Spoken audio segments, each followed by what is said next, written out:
So let's talk about Mario's 35th anniversary because Nintendo just gave us a lot of details on Mario's 35th anniversary, and we have a lot of upcoming products and a lot of upcoming games for Mario's 35th anniversary. Just keep in mind as you're watching this video, I'm not going to cover everything that Nintendo announced. I'm pretty much going to be talking about the big things, and I'm going to be skipping over a lot of different things in this video just because most likely you've already seen this elsewhere, and a lot of the things in this don't actually interest me as a consumer of Nintendo and as a consumer of the Switch.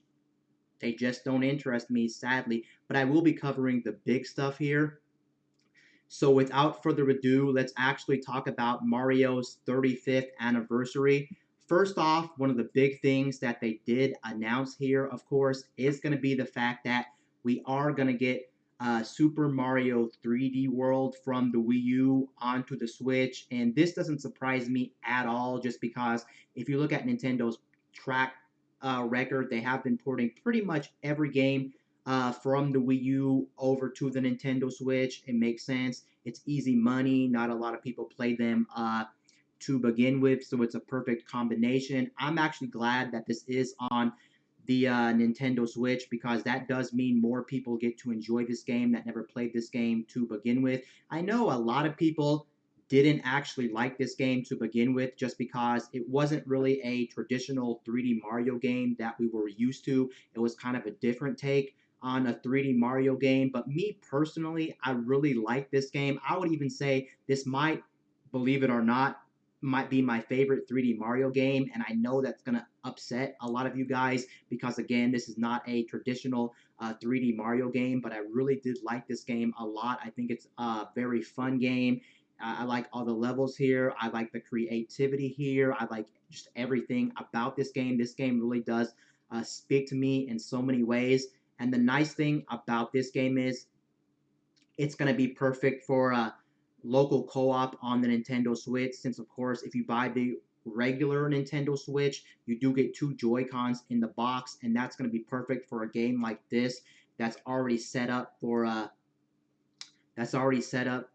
local multiplayer to begin with, so that's a perfect fit. Alongside releasing 3D World on Switch, they did announce brand new content that's never been in the original game. I mean, it makes sense because they want to try to entice people who may have already played it to begin with to try to re-get it on Switch.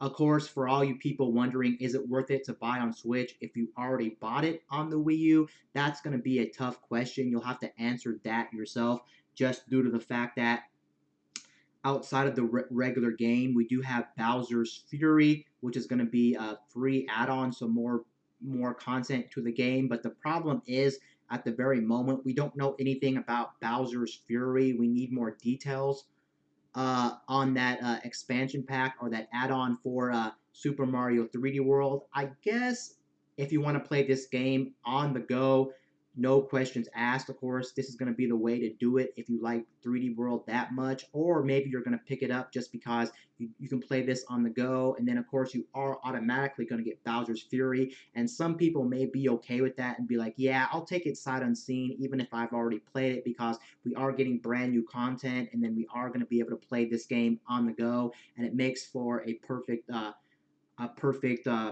mash for this game. And overall, this game looks like a perfect game on the Nintendo Switch. The only bad side to this game is, of course, just like you're seeing on screen, it is going to be delayed until 2021. And as a person who has played this game to begin with, I'm okay if they delay this game to 2021 because I've already played it. But I know some people out there are probably like, yeah, it's kind of unfortunate this game's being delayed, especially when you look at what's coming out in 2020. There's not really a lot of game releases for Nintendo so far that have been announced for the remainder of 2020. So it's kind of like, why delay it? But I understand they probably had to delay this game just because everything going on in the world right now. So it, of course, makes sense. But either way, it is coming out, and sooner or later, you will be able to get your hands on this good 3D World game, which I think everybody should definitely play without a doubt. Now let's actually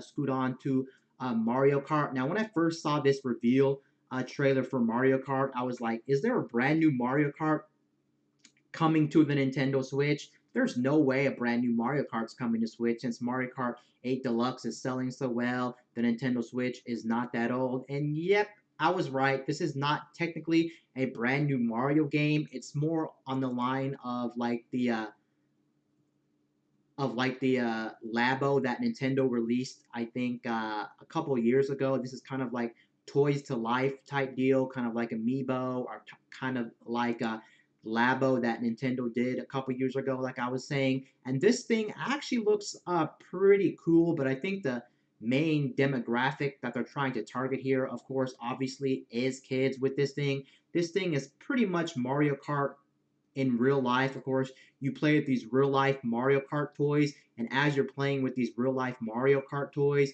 you use your Nintendo Switch to like control them, and then of course you have your traditional items in Mario Kart that you can actually propel in the game, and somehow the sensors on the vehicles in this game will react to you throwing items in the actual game on your Nintendo Switch. So maybe as your cart's moving around your living room, it may actually suddenly stop if you throw a item in the game to like mess up your cart, which is actually pretty cool.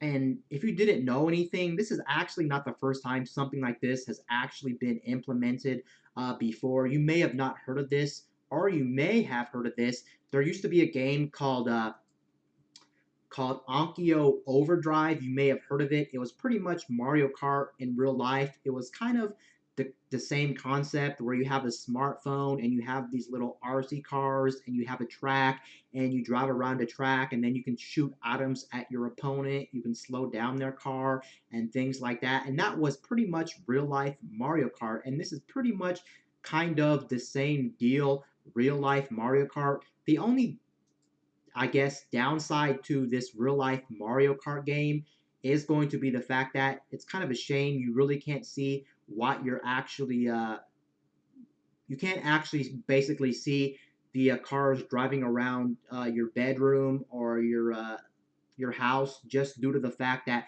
most of the time in this game, of course, you are going to be focusing on your Nintendo Switch. So the novelty is pretty cool, I would say, at least from what I'm seeing for standby people, basically people who aren't really playing the game but more so are just watching you play the game. But if you're playing the game, it kind of sucks. You can't see too much of, I guess, Mario driving around. I guess every once in a while you could, I guess technically look around your bedroom or your house if you really wanted to see the uh, the carts driving around, which is pretty interesting. It looks like also you can make different track layouts with this thing. Uh, it looks like also looking at this trailer, it looks like this thing can only work on hardwood hardwood floors. It looks like, so it looks like if you have carpet, you may actually be out of luck here. Overall, I really do like this product, but unfortunately, as cool as this product looks, I don't think this product is actually for me, just due to the fact that I don't really have anyone to play with, and I think it's a cool concept, but it's mainly more geared to kids.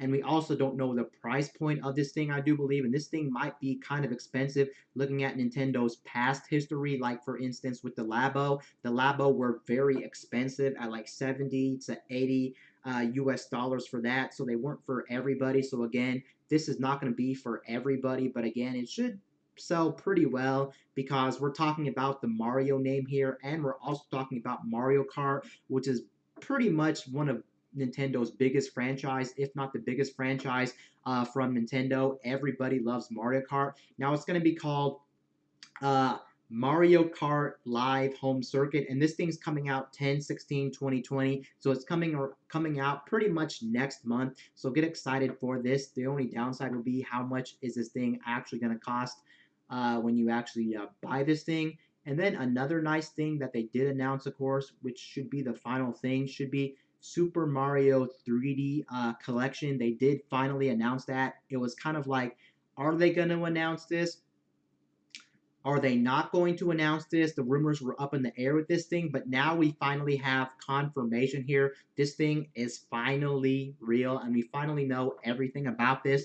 And of course, this is the big thing for the Nintendo Switch that everyone's excited for, the Mario 3D collection. Now it's going to include Super Mario 64, Super Mario Sunshine, and Super Mario Galaxy. It's interesting that Nintendo decided to go with Galaxy over Galaxy 2. It's kind of odd. You would think they would just put both of them there to make this the ultimate collection, but for some reason they said, nope, let's put Galaxy 1 over Galaxy 2, which in my eyes is not really a bad thing if you think about it, just because Galaxy is still a good game. I know some people have a debate which one's better, Galaxy 1 or Galaxy 2. If you have the option, of course, obviously just put both of them on there to please Galaxy 1 fans and Galaxy 2 fans, but it is what it is. The nice thing about this collection is the fact that they did update all these games when it comes to the Nintendo Switch. The one game they didn't upgrade the most, of course, looking at this, is going to be Super Mario 64.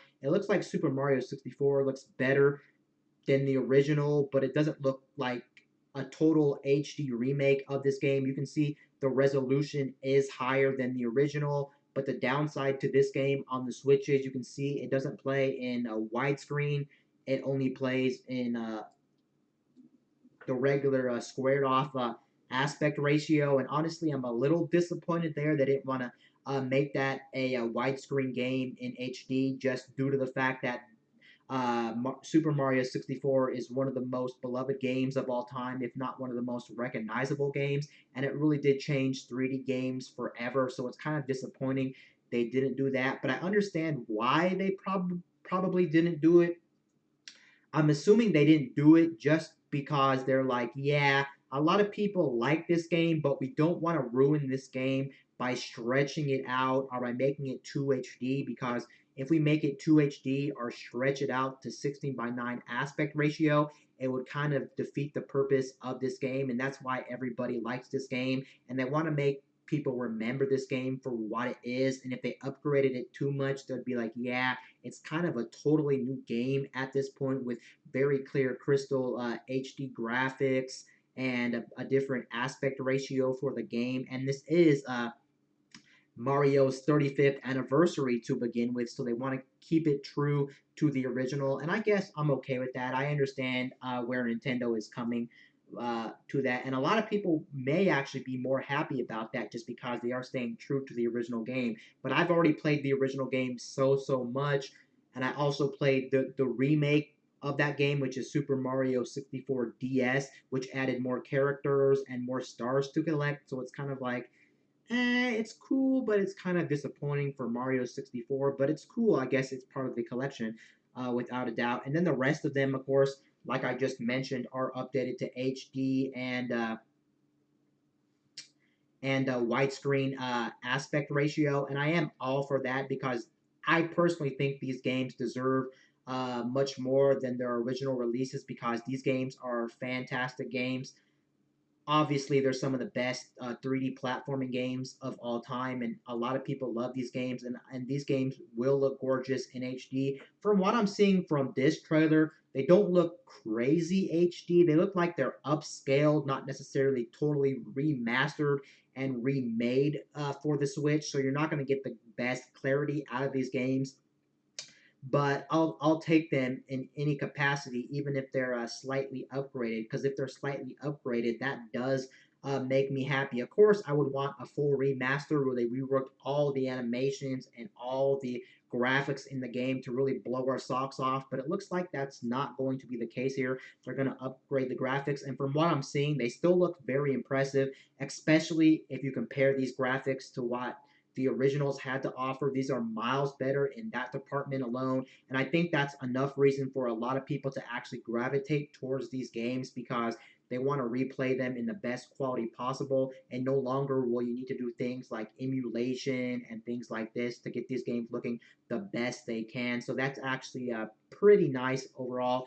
And then they talk about some of the features in this game. Keep in mind, we don't know if there's going to be any more features outside of what they originally announced for these games. But it looks like you'll get a song player or like a yeah song player where you can pretty much play any songs you want from these games, which is actually pretty cool since these games have some of the best music of all time. These songs are just so iconic, so memorable, and everybody likes these songs. You can see from the trailer here as well.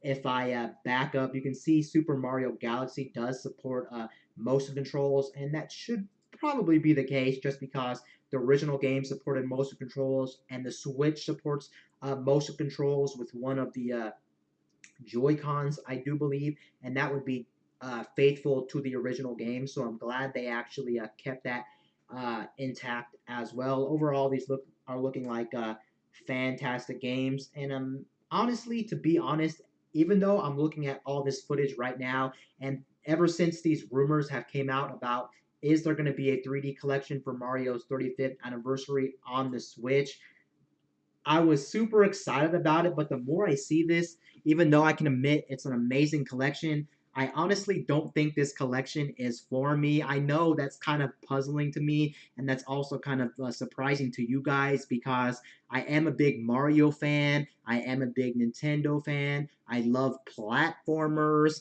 and things like that. So you would think this would be an instant buy for me, but sadly, the more I look at this game, it's just not an instant buy for me. But I agree for most people, it probably is going to be an instant buy, and I can't disagree.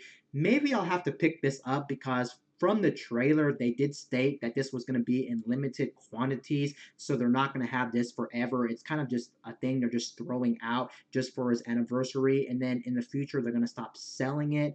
But it's not that big of a deal, I guess, just due to the fact that you can always buy these physical copies elsewhere.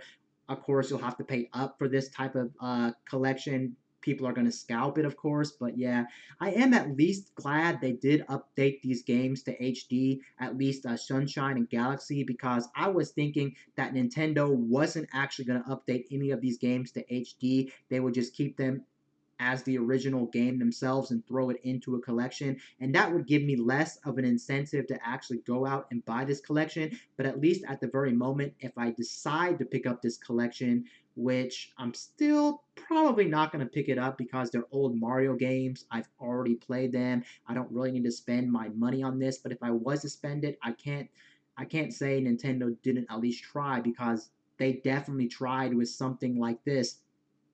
They definitely gave us HD games out of this, except for Super Mario 64. It looks a little bit outdated, but it's okay. It is what it is. And this game is going to be worth $60 without a doubt. And I am glad that this game is coming out on the Switch for everyone who is a Mario fan, and for everyone who may have never played these games to begin with. This collection is going to be a flat out fantastic collection. And you have to keep in mind, we don't even know what other features are going to be in the game, like what type of menu options, because just because they just announced it now, there may be other things hidden in the game when you actually buy this game, because I hope they do Mario's 35th anniversary justice by releasing this game and then adding a lot of different like things in the game, like maybe like memorabilia you can look at in the game, maybe artwork you can look in the game, just different things that'll commemorate Mario as a whole, because Mario is a gaming icon and Mario does deserve this. I guess the only thing that would make this collection 100% better is if they added the last 3D Mario game, of course, outside of World and outside of obviously Odyssey, would be Galaxy 2. It's kind of a shame they didn't just throw Galaxy 2. They should have just did that. But it's kind of interesting if you look at this game and then you compare it to the original Super Mario All-Stars game. They had all the original past 2D Mario games in that collection for the Super Nintendo, but then later on they actually added Super Mario World to the mix. So it's funny, they could later on down the road release like an update or maybe a different version of the game that actually adds Mario Galaxy 2 to the mix, which would actually be killer. And I'm actually hoping that's the case. But Of course, if they don't do that, I'll be happy either way because, again, I think for most people, this collection is going to be worth $60. It's just for me, I don't think they added enough, but it really boils down to the fact that I've already played these games before, so it's kind of like, yeah, it's cool, but I don't really have any incentive to buy this game at the very moment. Maybe later down the road, I can get scalped for this game and buy this game at a later date. But overall, this looks like a fantastic collection. And yeah, I think that's all that Nintendo actually announced that I personally wanted to talk about. Yeah, that looks like everything that I wanted to announce or I wanted to talk about in Mario's 35th anniversary. So, anyway, guys, this is Wayne from My Tech News signing out.